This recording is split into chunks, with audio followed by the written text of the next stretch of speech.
Hi, everyone. Welcome to the TimingResearch.com crowd forecast news for August 1st, 2022. We are recording this at 1 p.m. Eastern Time, and this is episode number 353. My name is David Cosmeter. I'm the creator of TimingResearch.com, and you should be seeing my screen right now. And today I've arranged for Dave Lukas of 12 Minute Trading to join us again, and Anka Metcalf of Trade Out Loud. And the option professor is back to moderate. So I'm going to go ahead and turn it over to him. Okay, well, we've had a lot of action in the last week, so there'll be a lot to talk about and see where we're going from here. Market's been kind of choppy on the opening here, down a little bit, up a little bit. So let's get into it first. Before we get started, let's introduce ourselves. First one up is Anka Metcalf from Trade Out Loud. We all know her, but if you're new to the program, introduce yourself, please. Anka? Hi. Oh, sorry. Can I have the mic or? Yeah, you can go ahead. Yeah. Okay. All right. I don't know. I just hear, the sound is a little bit fuzzy on my side. So. Well, you're just going to introduce yourself a little bit and tell us a little bit about Trade Out Loud. Okay, perfect. Yeah. All right. So good afternoon, everyone. And thank you, David, for having me. This is one of my favorite shows to be on, actually, where we talk about the market and we talk about the market sentiment. Anyway, so my name is Anka Metcalf, and I'm the CEO and founder of TradeOutLoud.com. Trade Out Loud is a boutique private firm that is specialized in educating individuals how to day trade and swing trade pretty much any asset, whether it's equities, futures, forex, cryptos, anything that can be chartable.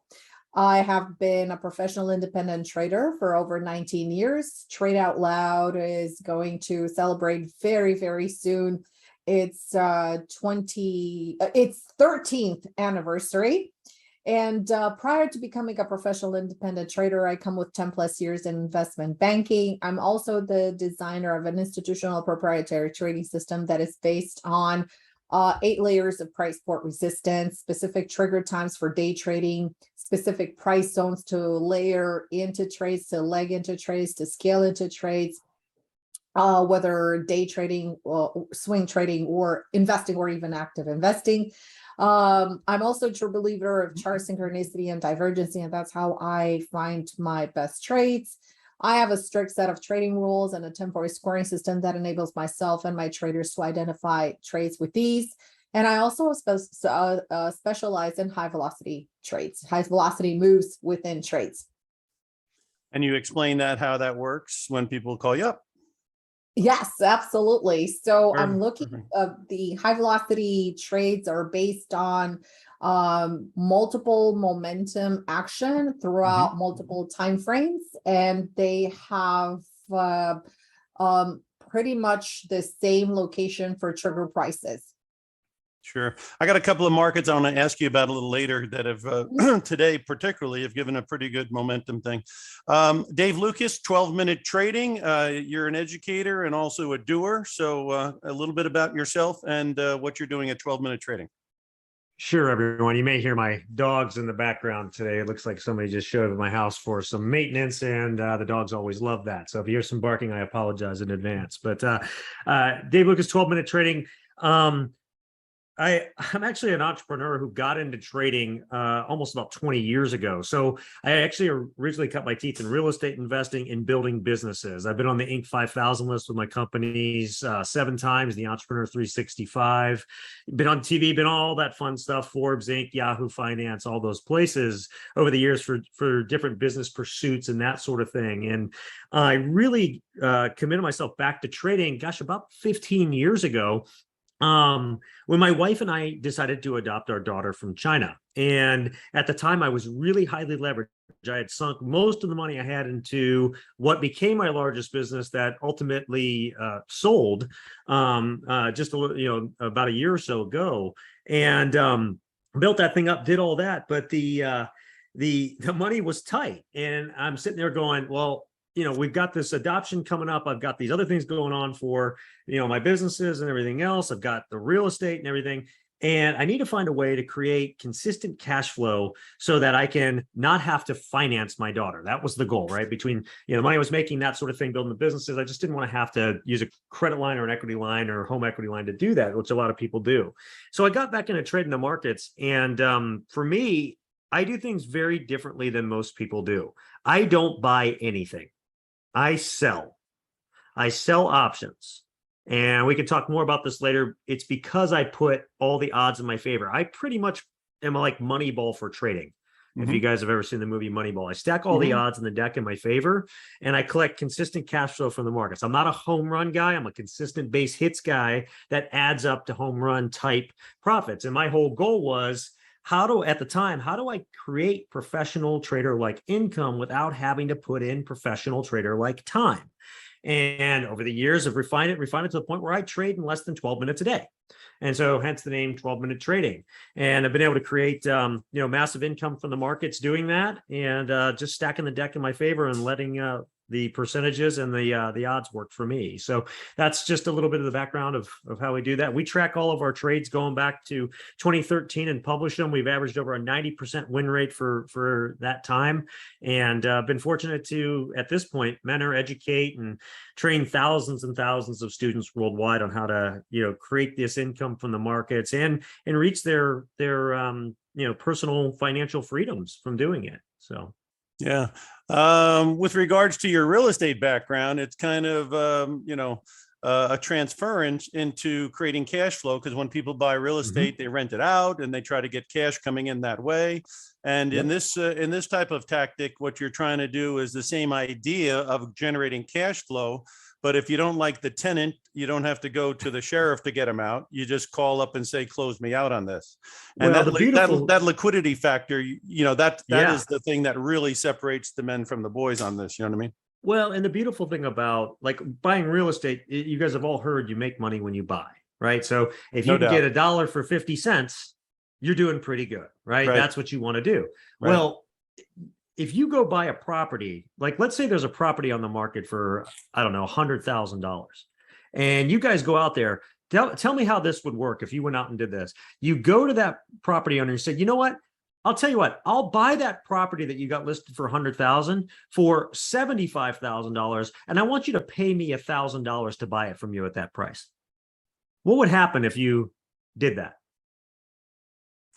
He would probably tell you to get lost. They'd probably tell you to get lost. Well, Hey, guess what? That's what selling a naked put is. Yeah. So it's in the markets, you have actually a lot more capability to even stack things even more in your favor than even in the real estate world. You just don't necessarily have all the tax benefits that some of the real estate gives you. But that's what I love about being able to sell, is you can have a lot more even control over the transaction in the market. Yeah, well, the liquidity thing, as you get into a bad real estate deal and nobody wants to buy your property, or your guy won't pay rent, you're in big trouble. But they both are, in fairness and balance, they both have a potential of a black swan event. And so obviously that's why you have to keep the risk in line, and you have to be aware of what you're doing, and you have to be suitable to do it. Because again, black swan events don't happen all the time, but if they do happen, that's enough for you. You know what I mean?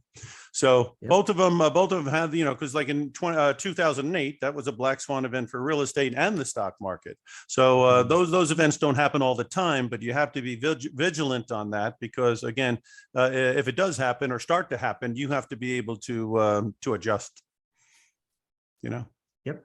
No doubt about it. All right, well, let's get into it here, guys.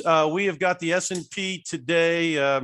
I think it's down a little bit now, but our game on Mondays is to say what's going to happen by Friday. So I'm going to get the opening price here on SPX, which is the cash for SP 500, which the whole thing's based on, in case anybody wanted to know what they base it on. And so SPX opened up at 41.11. And so 41.11 was our opening on SPX. Where will we be on Friday? Anka, the crystal ball lady from Florida, what do you got? Okay, let me rub my Swami, tell me where we're going. Okay, so you just want a number, no explanation or anything? Well, no, right now we just want up, down, and what's your percentage of confidence? I think that perhaps over 1200, over 4200, sorry. Over Okay, so the 4200. word is up, and then Up. the percentage confidence is? I would say 80%. Oh, okay, you're pretty confident then. That's pretty good. Yeah. Okay, Yeah. and with regard, and we'll get into your reasoning in a second here, but let's get Okay. let's get Dave's angle. 4111, and between now and Friday, what are you thinking? Told my students this week, sideways to slightly down. So, Okay, so a little bit more, shall we say, bloom comes off the rose a little bit this week. mhm. And what's your confidence level, Dave? 80%. Okay, so you both have pretty good convictions here. Now let's hear what's behind the curtain. Anka, what are you thinking as far as you think it's going to go to that number? What's your rationale? And then where will you maybe say, this isn't happening? What would be a line in the sand where you might say it's not happening? Perfect. So currently, I think that there is a little bit of a divergence in the market, in the overall market structure, because last week we just closed up a phenomenal reversal in the SPX for July, and we have an inside bar. So typically these are bullish signs, contingent on they break above the prior month's high and they stay above the prior month's high. Mm-hmm. The monthly chart is still in a very powerful uptrend, and so far we've only had this pullback, which is pretty much, if you look at fibs, or if you and the one thing that I look at is, for example, the Fibonacci level that I traced from the March 2020 low, from the pandemic low all the way to January high this year.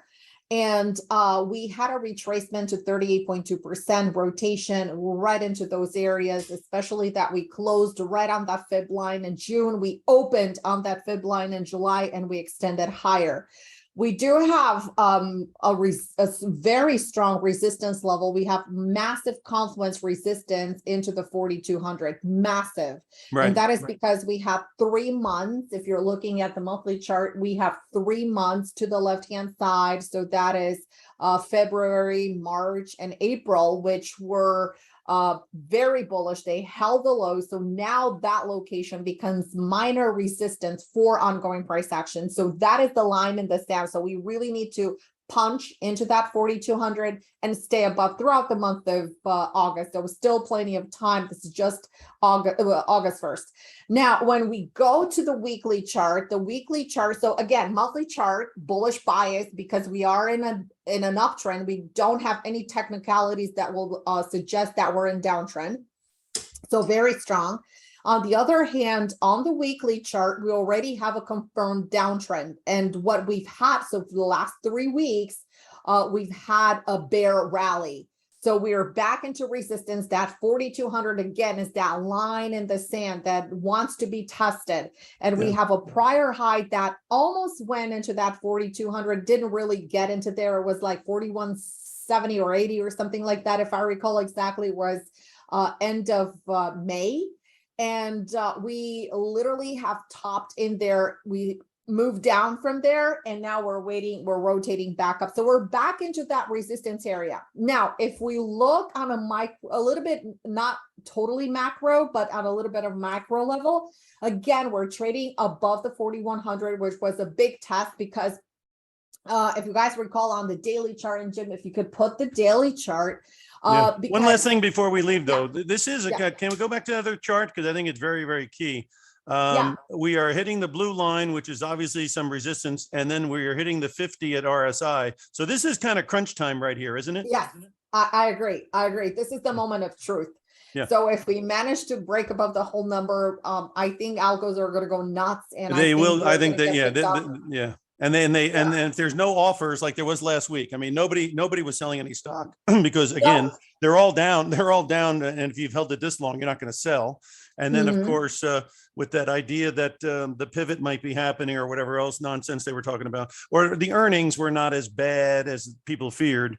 So there's no offers, and all they do is boom, press the side that there's no liquidity, and then bam, you get like you get now. Now there's some liquidity because there are some people who are willing to sell up in this neighborhood, I guess. But Today- it looks like a very keen. It looks like a very key neighborhood. If we break through that number, that blue line, that's going to be very positive, huh? Yes, and I think the line in the sand is going to be 40.80, because if we start breaking the 40.80, then we're going to go back to 4,000 and perhaps even lower. But that 40.80 is key. And we are trading right now into the core of an activity that we had from end of May through beginning of June. We had a big cluster on the daily chart throughout that period. And right now, the price action is trading exactly into that core of that price action, is trying to digest it. The fact that the price is not coming in shows that there are still buyers at that level, and all they're looking for is to digest that area and execute the breakout to 42,000 to 4,200, and then possibly breakout above. And this is literally the line in the sand. The fact that today we have inside activity, it means that we are holding very strong. We have not violated Friday's low. We have not, triggered by much. We tested Friday's high. We actually punched in a little bit higher in the first 2 hours from the open, but we're steadily holding a massive ultra power trend. We're trading, for example, on the 1H chart, the 1 hour chart, above the 10 EMA. So that's an ultra power sign that the price action is not giving up. So we haven't closed below it, or we haven't broken below it in price action. So we're very steady above those MAs. We have a nice fanning out of the moving averages, which means traction. So the algos are still very happy and trigger happy. So as long as we hold these levels, I love those numbers, 40.80 and 4,100. Those areas have got to hold, because if they break that, then there'll be a little vacuum down, I think. Yeah, which is fine, because we could trade short. Yeah, two things that I was watching is I think if Apple starts trading under 160, 157, and the VIX ever gets above 25, it seems to me that those would be the two signals that I would say, hey, this thing is done, as far as the rally is concerned. Because if the VIX gets above 25, there's a little bit of, I don't know if we can get a VIX. I get it on the cash market. But anyway, Apple had a lot of long-term activity around 160 that it broke above. But if it broke above it for 2 days and then starts trading 156, that means they just goosed you and they're going the other way. The volatility thing, you see, it's made a little bit of a lower low here. And I'm just thinking if it gets above the blue line, above that 25 number, with some momentum, I think, because this could be a little bit of a divergence, or a little bit of a, just a little lower low than the 2250. And then basically it could be a false move to the downside. So I think it's very key where we are right now. If you started taking out your numbers of 40.80 and then you saw the Apple at 157 and you see the VIX jump to 2550, that could be indicating a little bit of a turn. But until then, the evidence is still on your side, I think.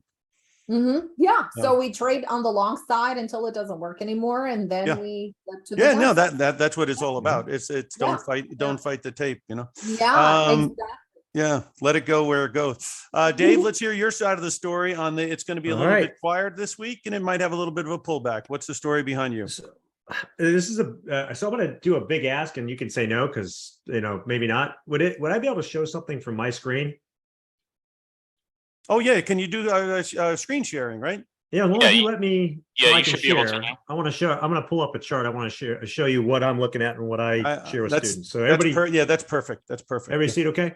So a couple things. So when I was on here last week, I talked a lot about how I'm a big fan of the Bollinger Bands and how they act like the ropes of a boxing ring, and they bend, they don't break, right? So when the boxer hits against them, it throws the boxer back in, right? And this bottom line that you see here is a proprietary indicator. It's one that was developed by myself and others, even like Doc Severson uses it. It tracks the energy in a chart to trend. So it's really a derivation of the choppiness index. So that's what it is, right? And so what we see is typically when we get outside the Bollinger Bands, we typically get thrown back in. And especially when the energy is leaked out. So this was a big energy swing, right? We were full of energy. We were right here. We had a little squeeze on the bands. We popped out of there, came all the way up to here, and we bled that energy out. And just about every time we get up in here or above the Bollinger Bands with that energy being that low, you typically pop back in. And you can even see that going back like right here, right? We burned that energy out, right? Hit right up here and then gave it back. Now, I don't think we're in a position where we're going to pull all the way back to the lower Bollinger Band, but I do think we're in a position where we need to take a little break because we've gone so far, so fast. We bled out this energy. We need to recharge a little bit. So that's when you typically pull in, walk sideways in here to down, and charge yourself back up. And that actually could happen and play itself out. This is a 1 year daily chart. And these daily swings, you can see they happen over maybe 5 to 10 trading days, right? So it's not long. So we pull back for a couple days here, and here we could get this thing charged back up and ready to trend again. And that's when things are going to get interesting because we've got the jobs numbers on Friday, and that could be a catalyst. And so when I look at charts, I always look at the daily, but I kind of look at things from the inside out. So if I want to go to the next level, now I look at the weekly chart. Now this is really interesting, right? We've come off this bottom. We've held this moving average. And this is a simple moving average, regular Bollinger Band, 0, 20, -2, 2. And you can see this is now, and I told my students, it was interesting. Last week, this hadn't turned over yet. So this weekly energy is up there, charged up again. This is about that charge level, and it's now turning over, and we're continuing to head higher. So that tells me that, hey, this week, maybe just a sideways, maybe a little bit down, just to get that energy on that daily chart charged back up. But if this thing wants to go, you're headed back up. And a weekly swing can go for 8, 10, 12 weeks. That could take us to the next Fed meeting. And so this is really the crux of it. And I think this will play itself out by the next week or so and really tell us which way it's going to go. Usually when this thing gets below 50, you can confirm a trend. So if this continues higher next week, gets below 50, you're in a good weekly trend bleeding out this energy. And so that's kind of where we're at. That's why I made the call the way I did for this week. Well, I mean, I think definitely, just reviewing. First of all, you both are making the same point in that we are in a very critical area around this 4150 area. And if we get through the 4150, it opens up the door to who knows where on the upside. It could be a pretty much of a melt up. On the other hand, this is a crunch time. And like Anka was saying, if you start breaking 4080, then we're probably going down to the lower end of that band, which looked like about 3,900 and change in the midpoint. On the daily. Ironically, the fastest way to charge up the daily chart is actually a big drop down. So if this thing dropped, 50, 60 handles in a day, charge it right back up, and they could resume the trend if it wanted to. So we're kind of at that. Do we continue on? Or do we do one of these and puke back lower again? You probably might want to see 4080 before you really think that it's going to the midpoint there of 3926, because if you start seeing prints of 4150, 4170, then the probability of going down is reducing, right? Now, I'll tell you something else too that I noticed just coming into today, something for just today, you day traders out there. This guy, this 15-minute chart, 5-day chart, which will play out the rest of today. It's ready to go. It's starting to trend. It looks like it's going lower. So it looks like maybe that sell-off day could be into the end of today. Remember, amateurs open the market, the pros close it. So after 2 o'clock, right, is probably when you'll see it set in. If it's really going to trend down, head down lower, that's going to follow on. You'll maybe get a waterfall down to that 4080 level. So that'd be interesting to see today. So and you kind of believe like Dave, and you believe a little bit like I do that turnaround Tuesday and turnaround Thursday are big days. So if you were going to get a turnaround to the downside, Tuesday is always a nice one to see, right? Well, but here's the thing: the way I trade, right? Well, I'll pull this back up one more time for you guys. But the way that I trade, I don't care. I bracket these things, right? So I say to myself, all right, at the beginning of the week, I say, hey, you know what? I'm going to sell and bracket this market. So I'm going to sell, an iron condor, put a call spread up here around, like today was around 4,300 on the S&P, and then down below this moving average, because I see this as a pretty good level of support if we came down to it. If we crash down through, we're probably going to do one of these, right? But I set up, a 5-day trade I'm targeting, on that strategy, targeting 2%, Right. and I'm down below 3,900 down here. And so usually what happens is you get these swings back and forth, and I have my exits in, and then I'm exiting both sides on different days. I may get out of the top side today and the bottom side tomorrow if we get a little bit of a rally, right? Right. So kind of what you're talking about. So for me, I just set it up so that time works in my favor, and that I don't have to worry about calling direction or have to be right. I just make money in the margins where the market's not. And that's kind of the way that I look at it. And there's a good illustration of how you come up with your parameters. You're using the Bollinger Band. So you're not just throwing it against the wall. Bollinger Bands are giving you some parameters, and then you're saying, okay, these are the parameters we're going to work with. And I actually can do you one better. We've done an analysis, exhaustive analysis of the max moves in any given period for the stocks, the indexes, and everything in like a 5-day period, a 10-day period, a 20-day period. And so I've actually got a live interactive tool that interacts with the live markets that tells me exactly where the max move for like a 5-day period would be if I pulled it up right now. Like if I looked at it right now, it would tell me right now that if I place my trade, if I want a 93% chance to win, if I place my trade on the call side above 2080, I'm going to win. If I place it below 1610, I'm going to win on the Russell. If I go to the S&P, because that's what we're on, it is, let it reload. And who comes up with those probabilities anyway? Because I've heard that before. This option has X percentage chance of going to zero. This is actually going off the OTM, percentage out of the money. Okay. That's in this case, Thinkorswim. So Thinkorswim generates this number.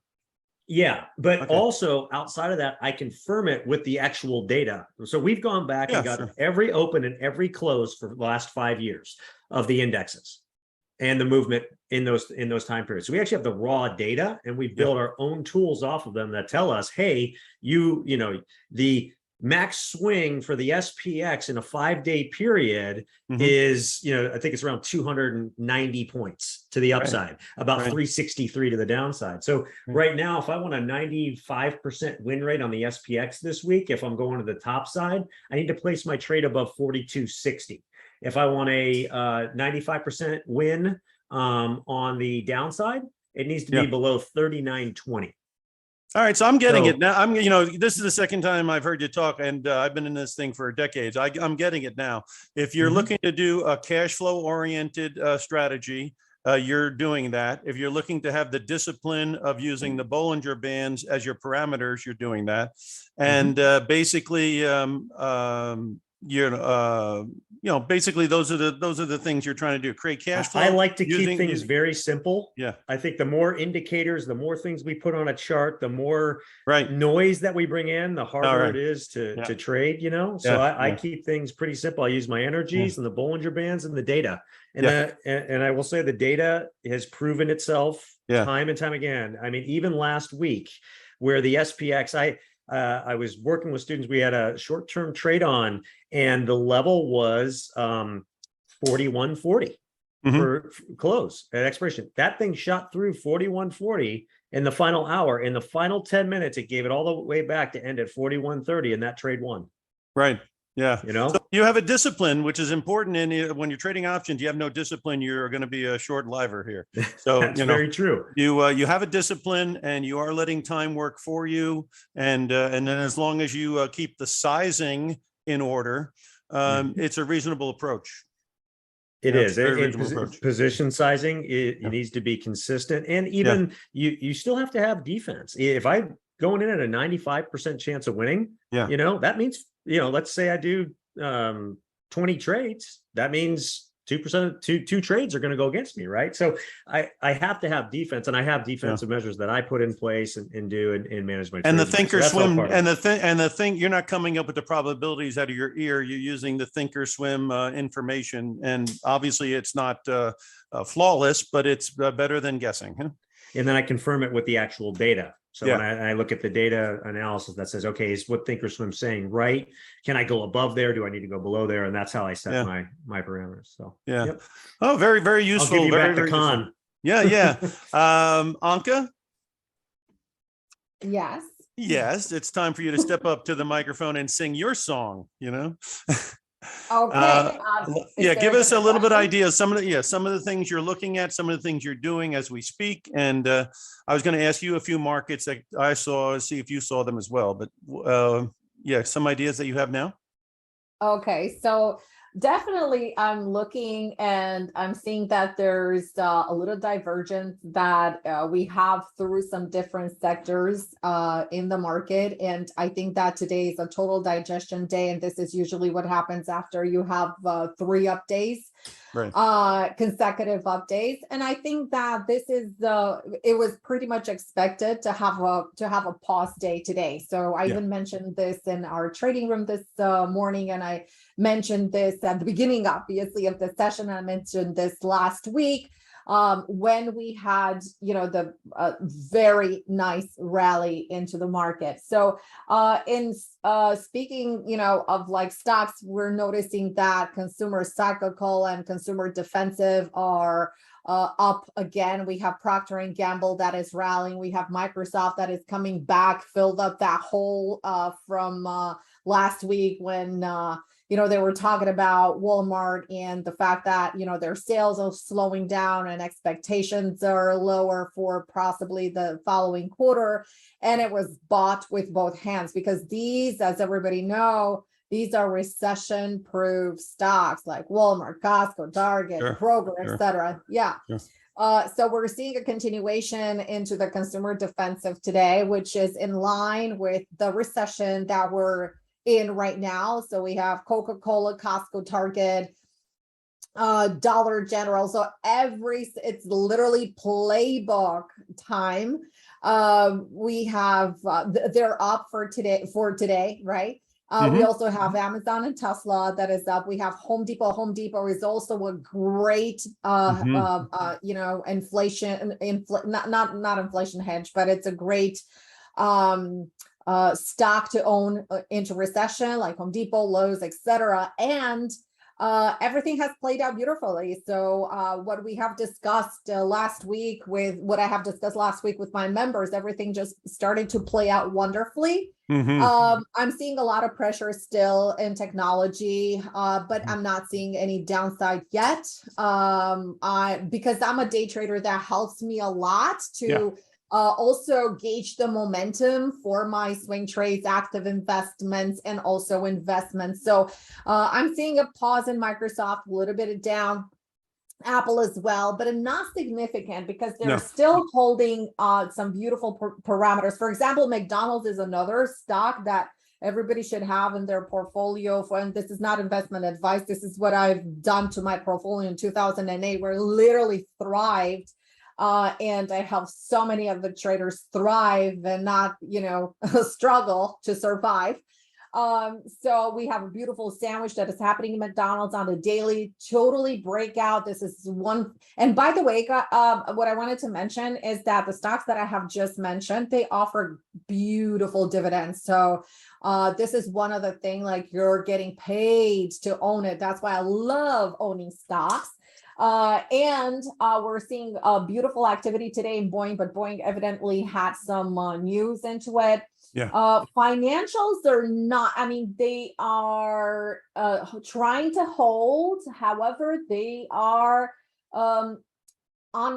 they just hit the pause button because I think that, they're pretty much waiting for a little bit more price evidence before they continue hiring. I'm talking about American Express. I'm talking about Goldman Sachs, Bank of America. And all these other financials that are pretty much have instinct patterns. One other thing that I've noticed is in the tech sector. The tech sector is taking a little bit of a breather today. You mentioned Apple earlier, and I have to say I do like Apple as long as it's holding above the daily 200 SMA. I think that hedge funds are going to love it. And if it should start breaking over 164, hedge funds are going to be all over it, and they're going to push it definitely at least into the 170s. I think there are great opportunities for stocks like Amazon, Apple, just gorgeous opportunities out there. If you're on the long time, if you have a time horizon, 5 years, 7 years, 10 years, if you're looking at your retirement account or even something that is actively investing, it is totally worth it because they have beautiful setups. I'm not a fan of social media like Meta and Twitter. I think they are pretty choppy and they're not going to do anything much. Like I said, my favorite, and I don't have any calls right now, if you will, any trades, any new trades. Is just a continuation of the trend from the consumer defensive that I spoke about last week. That was before we had the GDP numbers come in, and it was definitely before we knew we were in a recession. I mean, there's no way, we could go about it, and whatever you want to call it these days, it's still a recession. I mean, numbers don't lie. We lived through it, but this time is a little different because we have inflation and we have really high inflation. And that's a little bit problematic because if we don't get a grip on that, things could go south really fast. Why am I not bearish on stocks? Because I just said that, probably we could go south fast is because we don't see devaluation. Yeah. And because we don't see devaluation, there's still, it's not your, let's say, 2010 market. It's not your 2000 market. This is a totally different market. Yeah. That is operated by tons of algorithms. It's operated, through different, through social media sentiment and all that stuff. So it's a totally different market. So you have to keep tabs on. You have to have your antennas everywhere, and you have to know how to put this information together. But it's cool. I love it. I was going to ask you a quick question on the Federal Reserve. Their big mistake last year was saying transitory, and that mistake sent these prices way down. This year's mistake is that 2 and 2.5% is neutral, meaning it's neither accommodative or restrictive policy. It's clearly accommodative. And ergo, that mistake that they're making, that 2.5 or 2% is a neutral rate. Don't you think that's really helping stocks, just like transitory? I think so. A big mistake and hurt it. The Fed's absolutely. always behind the 8 ball. Yeah, no, but I'm saying that their ability to forecast. I mean, they might as well put a blindfold on. They do better. I mean, I think the market is saying these guys think 2% or 2.5% is neutral. Bring the party back out because that's not going to stop this freight train. And I think so. I mean, something's got to give when these guys come back from their Jackson Hole, whatever they're doing over there. If they find out that these numbers are not shrinking at all and the market is steaming, they're going to have an interest rate policy that's much different than people anticipate. And that might be when the risk shows up. That's why the points that you guys just made I think are important, because I think that's our run room. I think we can run up into that meeting, and then the market's going to realize that the Fed isn't going to be as accommodative as they thought. And then that's when you start to see the selling. And that makes sense, right? When do we usually see the volatility in the fall? September and October. And then we run in the fourth quarter, have a Santa Claus rally and all that fun stuff. So we've got that's why I was saying that weekly chart's important to watch, because if it does really start to trend, you're going to get that. It's going to end right about the time of that Jackson Hole meeting.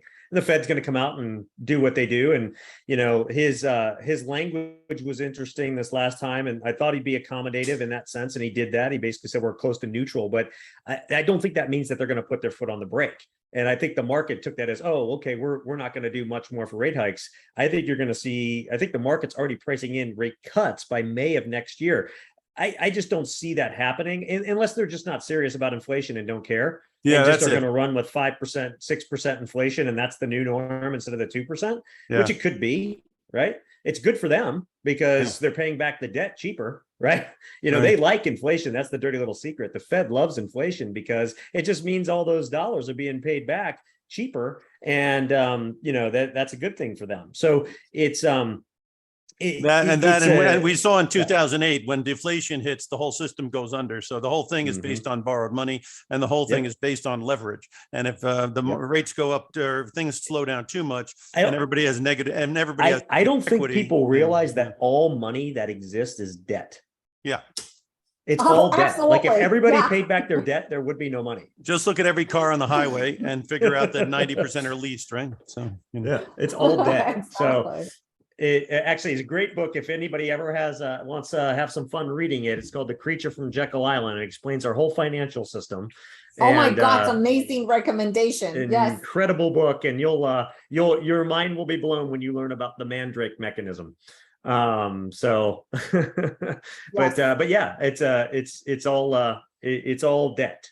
So but there's a few things too that, well, I just mentioned it a minute ago. Remember I said that 15-minute chart was watch that, and we'll see if it starts to go, and it has started to go lower and trend lower, and the energy's bleeding out, and that's why we're getting this kind of drop down that we've gotten in the last few minutes. So so that looks like we are trending lower, at least on the 15-minute chart, for probably the next at least hour or two, maybe into the end of the day at this point, because it's just starting to leak down. So, again, you day traders out there want to make some money to the downside, might be a good time to look at that. But a couple other things. You mentioned Amazon. And gosh, it was interesting. You mentioned Walmart and Amazon in the same breath, and look at the tail of two different stocks last week. Mhm. Walmart got crushed. And then Amazon, I thought Amazon would go along away with Walmart, right? Because if Walmart was soft, you think Amazon would soften, and you can see Walmart's rebounding today. But Amazon, see how far it is up outside up there. If the Bollinger Bands were on this chart, it would be outside the Bollinger Band. So I would not be surprised to see Amazon have a little bit of a pullback to like the 130, 129 level, and then really go running from there. So something to watch. You want to get if you're patterning this or want to get a good idea of something to look for, that would be something that you should keep on your radar if you see it pull back to like that 130 range or so. Yeah. Amazon has a different customer than Walmart. That's the story in a nutshell. Well, Yeah. Amazon's not Walmart. Walmart's not Amazon. And obviously Walmart's not in the cloud business and everything else, right? But exactly. There you go. But if things do kind of continue lower at the end of the day, don't be surprised if Amazon drops to 133, 132, and that'd be a good time as it gets back inside those bands to pick it up. Its chart's exhausted from that move, so it's going to have to stay in this range for a little bit. But I think Amazon definitely has 160, 170 in it by the end of the year. What do you guys think of Fortinet, FTNT? It's starting to get a little bit of legs, and it's cybersecurity, and probably get hit with something on that area. If it starts moving, it could have some potential on the upside, right? It's funny. I heard I was actually watching Fox Business this morning, and somebody brought that up about the security stocks haven't begun to move yet.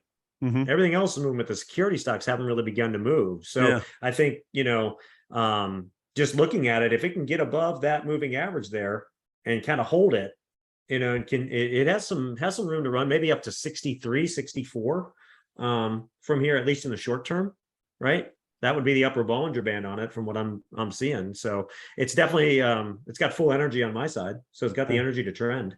So I think that's a sector to look at. I have an alert on it at 63.50 for a buy. Until then, to me, it's not a buy. No, it's something to keep an eye on, though. Yeah, something to keep on. What about this infrastructure? A Manchin seems to be an agreeable guy all of a sudden. Maybe he would agree to some infrastructure deal. What about Cleveland Cliffs, CLF? I've always liked Cliffs. It's a good stock, good company. It's had a heck of a run. I remember when it was $2. So that's that's one. ATI is another one. ATI is another one that is $4 down there. See it? Yeah. ATI is another one that runs along with it. Allegheny. Right now it's in the middle of a move up. It's got maybe a little more room to go from what I see on the charts there. You can see it's holding above there. It's hitting up against the upper Bollinger Band right now from what I see, but it's at about 48 for its energy. So it's in the middle of the range on there from what I showed earlier. So maybe got 19 in it, 20 in it. In the time being, I'm talking about Cliffs. ATI is similar, has a little more room to the upside, maybe get up to about 28 or so potential if it really wants to run. But these stocks seem to be trading in this range of like 15 to 25 or 30. That seems to be where they stayed for a while.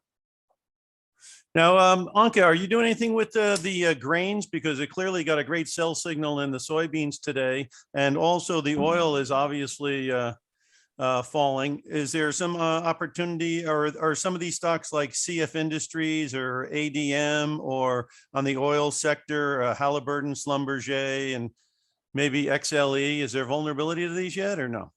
We have played it to the upside. We actually sold into the momentum last week.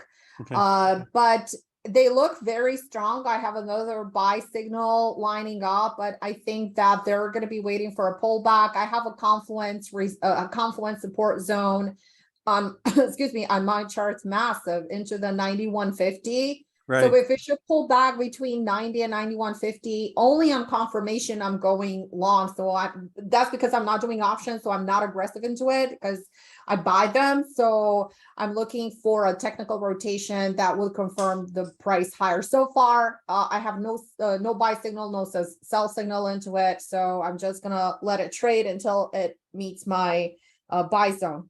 Yeah, the direct opposite of what people think sometimes what's happened. Now people are talking about peak earnings in oil companies, and then you would think that would make the prices drop, and the next thing you know, it'll go to 92, you know? Yeah. So, because they're still very profitable and that stuff. What about these fertilizer companies, Mosaic and CF? Hey, before you jump over to those guys, a couple of little stocks for you guys out there. I played these for years, and they swing back and forth within a few bucks, but they stay under $10. So you're looking for something cheap and get some decent swings. Sure. Rig and WTI. Really love those guys. Love to play those up and down. You know, Rig will get down in the $2 range, then range up to $4 or $5. Yeah. WTI will go, it's been as high as $9, but it'll go down to the $3 range and then go up to $6. These are ones you can kind of just see it on there. What's the symbol on WTI? It's WTI. It's W&T Offshore Inc. is the name of the company. Oh, there it is. WTI. Yeah.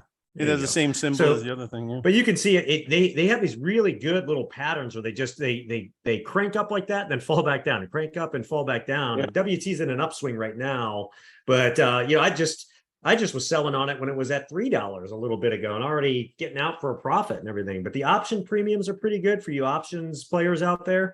Especially if you sell, you can sell like, you know, on even Rig, you can sell, if you're willing to go out a few months, you can sell at $2 and $2.50 and pick up, you know, 10+% return on risk and stuff. So these guys are some good ones that are nice to have in your arsenal if you want to play some stocks that do tend to swing and do it on a pretty regular basis and are pretty predictable that way. What about AMD? Really sideways. Yeah. Anka? Rig is really, What about? It's been like that forever. It just ranges up and down. It's great if you want. I would not buy Rig. Yeah, that WTI may not be a bad idea, but it's still looking like, WTI may be an idea, but only if it trades over 506. Funds are not interested if it's into the $4. They're not going to create the pressure. There was some algo action into $4.10 that pushed it a little bit higher, but it's outside of the algo action now. Yeah, remember, I come at it from an option selling thinking. So gotcha. I'm selling naked puts on. I'm selling covered calls. If I want to buy some shares and run up, I'm selling spreads on it. If I want to sell like a $3 by $2 spread on WTI when it gets down to about $3 and pick up do a $1 spread and get 30-40 cents for it, you know, almost a 30-40% return on risk for that, and have it run away from it, buy it back for 5 cents. Yeah, you do 100 contracts on that, you're making some good money, 10, you know, even 10, 20. And you're not playing with a ton of money at it. So those are the type of things that I like to do on those with the swings. Mm-hmm. Hey, Anka, on the consumer staple-y type stuff, well, not staples, but, you know, like a Home Depot and a McDonald's. What do you think about Starbucks? They got earnings coming out here this week. And you know, they've been kind of coming back a little bit. They have been coming back. They're definitely trying to reverse a little bit. They have been, you know, downtrending, but they're definitely have flipped to the upside. They're uptrending. They're moving a little bit higher. I think that they have a price target into $90. I don't take any swings ahead of earnings. Mm-hmm. Or any trades ahead of earnings, but I just wait for the earnings and then, you know, see if the pattern reassesses itself, if it, you know, creates some kind of a peg action or pin action, or, you know, kind of like Amazon is with the inside double doji probably into the end of the day today. that's a really strong sign. But I mean, I can't, I can't say anything ahead of earnings. I have no idea what's going to happen into earnings.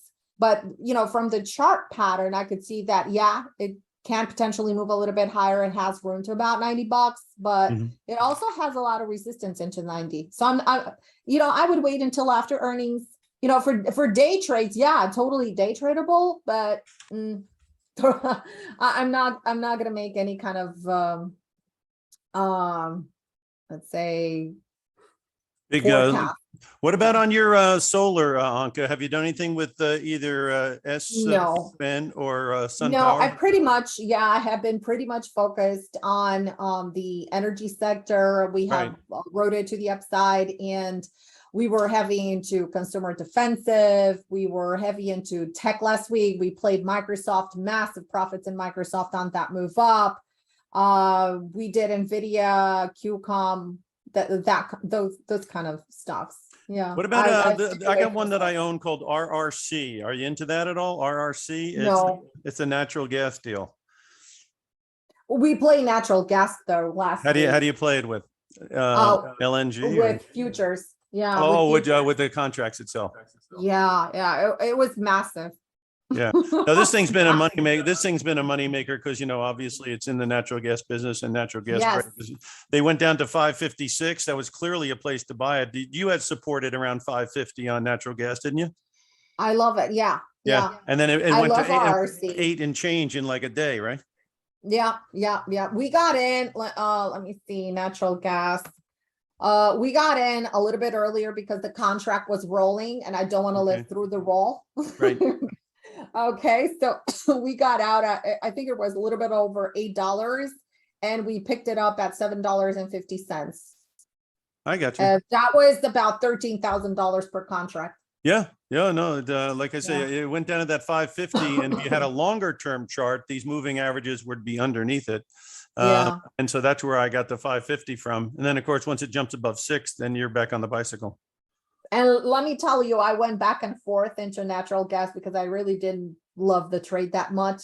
And I kept on going back and forth, and the trading was like, I really don't know if I want to take it. And I'm like, I don't know if I can take it or not. But I said, we're going to take it with a very small risk. So it was, we got it at $7.50. We had a stop at $7, and we pretty much had a target it all the way into $8. It went a little bit above $8. In fact, it went to $9.70 or something. Well, is there any other stock? Is there any other stock that you tend to, there's 9 million stocks out there. Is there any other ones that you kind of zero in on? Do you zero in on like an NVIDIA? Do you zero in on advanced micro devices, something where you're going to get volatility? I actually, what I do is I typically scan during the weekend, and I go through, so I use a scanner, but I use the ideas from the scanner. They give me like, all sorts of ideas, but I tend to focus more on the SPX 100. And I scan through that. I scan through full NASDAQ then, and I try to find, where the money may be based on setups, based on the strategies that I use.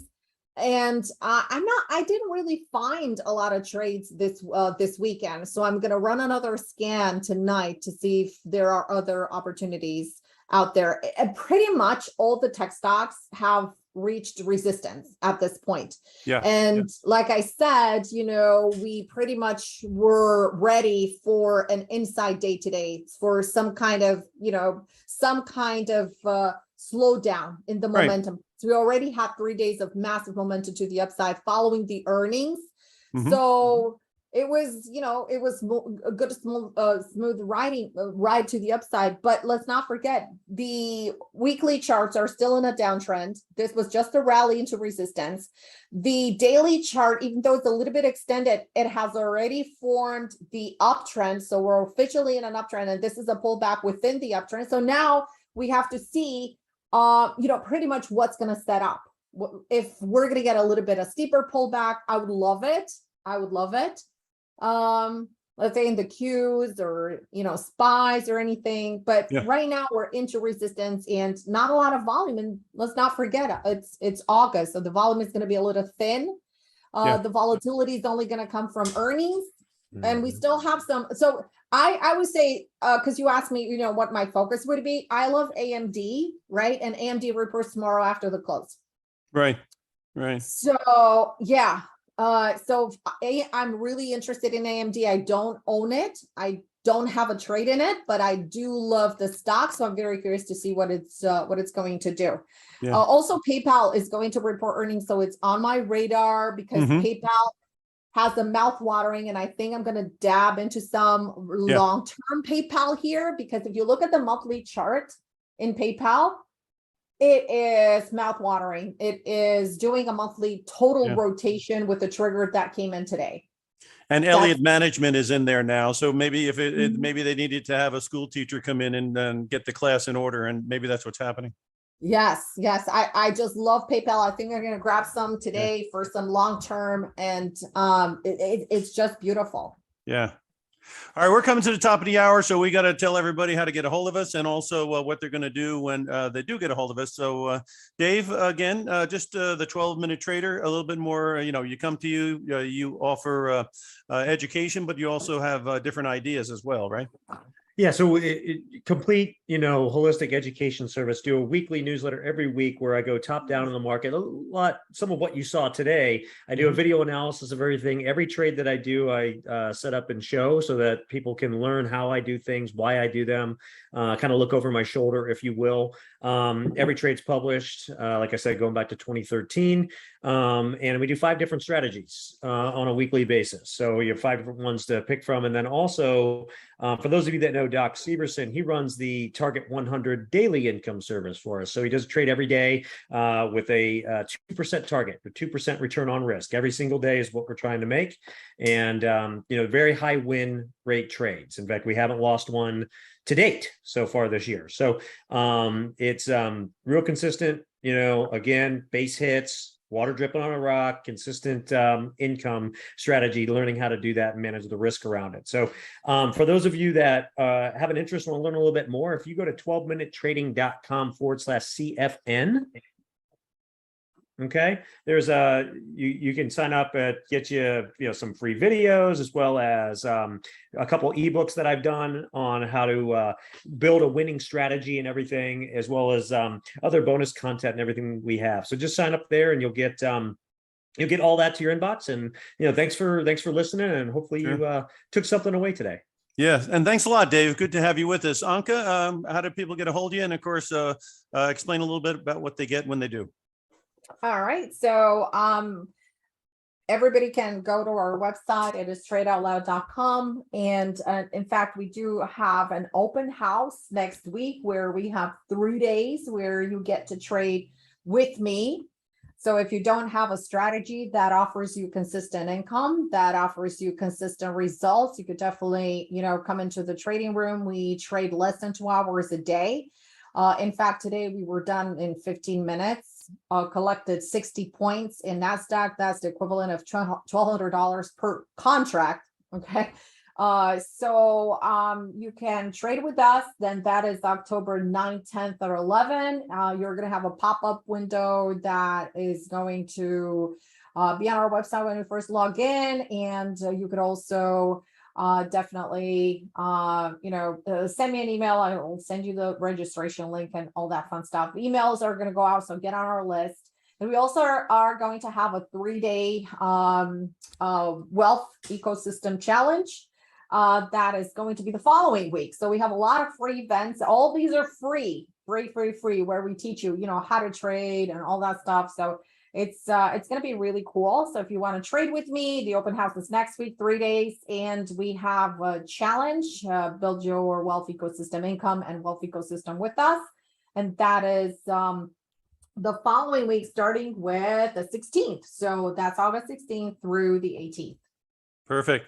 Okay, guys, thanks for being here. As far as Option Professor is concerned, we do have a PDF report on how to hedge or protect yourself from market declines, as well as hedging upside surprises like we saw in the last month.